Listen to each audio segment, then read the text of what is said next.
The rebuild continues for the Red Wings, which shouldn't come as much of a surprise with how their roster was structured coming into the season. They're playing the long game and have amassed a quality group of prospects who will be added to this summer with a dozen draft picks, including 5 in the first 2 rounds. GM Steve Yzerman has already checked off one major item from his checklist with the decision to retain head coach Jeff Blashill, even though they will need to replace Dan Bylsma behind the bench, but he still has a lot of work to do. Detroit isn't ready to become a contender next season, so this isn't something that has to all be done this summer, but bringing in another building block or two to shore things up would be a welcome step in the right direction. Bertuzzi's case is going to be an intriguing one. Coming into the season, he was coming off a career year offensively despite the pandemic-shortened 2019-20 campaign and had 2 straight seasons of 21 goals and at least 47 points. The expectation coming into the year was that he'd be able to take another step forward this season. He looked to be on his way to doing so with 5 goals and 7 points in 9 January games, but those wound up being his only games. While he initially wasn't expected to miss the rest of the year, that eventually became the case, and he underwent back surgery at the end of April. Bertuzzi, now 26, is a year away from UFA eligibility, and while his platform year ended in disappointment, he'll still carry some leverage knowing that he can force another 1-year deal and hit the open market a year from now. He'll be owed a qualifying offer of $3.5 million but expect Detroit to go considerably higher and try to buy out some UFA eligibility. Last year, it was Howard's free agency that created an opening between the crease, and this time, it's Bernier in that situation.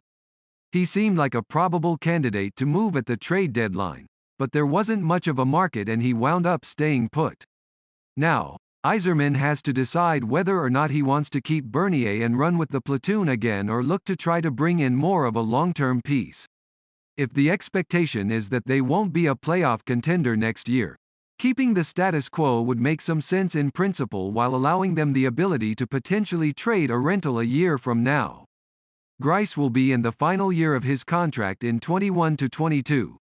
However, a starting goalie isn't something a team should be searching for on an annual basis.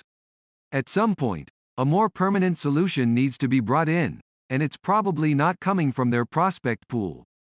It's not a great year for proven starters in free agency, but there are upgrades available there, while the looking Seattle expansion could result in some more activity on the trade market than usual. Yzerman will need to determine if this is the time to make a goalie splash or punt on the decision for another year. To help get them to playoff contender status, they need to bring in multiple players who can play in the top 6, preferably a winger and a center. The good news is that there are quality UFA wingers available who may require an overpayment in terms of money to bring in. But they have ample cap space and can afford to overpay to maintain their prospect and draft pick capital.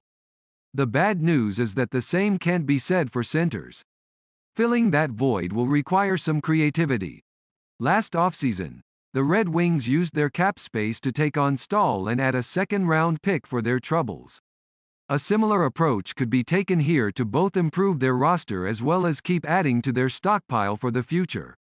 Yzerman has built up the forward depth since taking over in Detroit, and now it's getting closer to being time to make a bigger splash.